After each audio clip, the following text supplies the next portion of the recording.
హబక్కుకు వ్రాసిన గ్రంథము 1వ అధ్యాయము.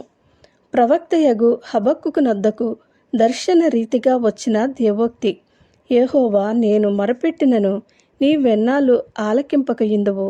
బలాత్కారము జరుగుచున్నదని నేను నీకు మొరపెట్టినను నీవు రక్షింపకయున్నావు. నన్నెందుకు దోషము చూడనిచ్చుచున్నావు?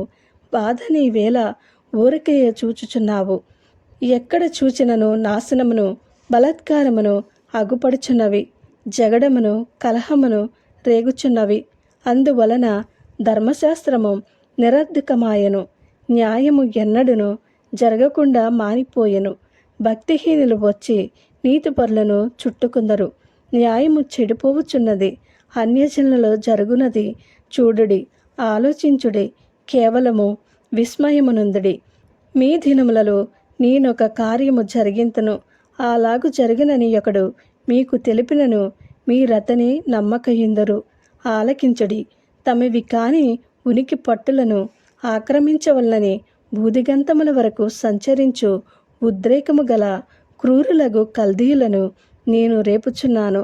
వారు ఘోరమైన భీకర జనముగా ఉన్నారు. వారు ప్రభుత్వమును విధులను తమ ఇచ్చవచ్చినట్లు ఏర్పరచుకుందరు.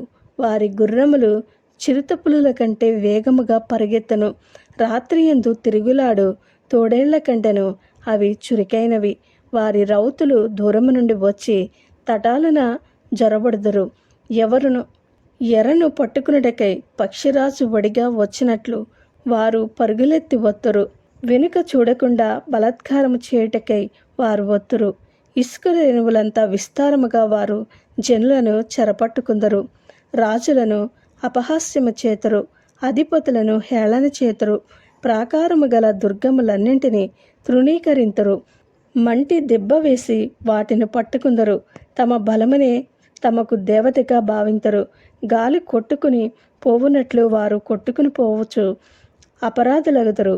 యెహోవా, నా దేవా, నా పరిశుద్ధ దేవా, ఆది నుండి నీవున్నవాడవు కావా? మేము మరణము నొందము. యెహోవా తీర్పు తీర్చుటకు నీవు వారిని నియమించియున్నావు. ఆశ్రయదుర్గమా, మమ్మను దండించుటకు వారిని పుట్టించితివి. నీ కనుదృష్టి దుష్టత్వము చూడలేనంత నిష్కలంకమైనది గదా. బాధించువారు చేయు బాధను నీవు దృష్టింపజాలవు గదా. కపటులను నీవు చూచియు దుర్మార్గుల తమ కంటే ఎక్కువ నీతిపరులను నాశనము చేయగా నీవు చూచియు ఎందుకు ఊరుకున్నావు? ఏలికలేని చేపలతోనూ ప్రాకు పురుగులతోనూ నీవు నరులను సమానులుగా చేసితివి. వాడు గాలము వేసి మానవులనందరినీ గుచ్చి లాగియున్నాడు. ఉరులు వగ్గి చిక్కించుకొనుచున్నాడు. వాడు తన వలతో వారిని కూర్చుకుని సంతోషపడి గంతులు వేయుచున్నాడు. కావున వలవలన మంచి భాగమును పుష్టినిచ్చు భోజనమును తనకు కలుగుచున్నవని వాడు తన వలకు బలులను అర్పించుచున్నాడు. తన ఉరులకు ధూపము వేయుచున్నాడు. వాడు ఎల్లప్పుడూ తన వలలో నుండి దిమ్మరించుచుండవలెనా? ఎప్పటికిని మానకుండా వాడు జనములను హతము చేయుచుండవలెనా? ఆమేన్.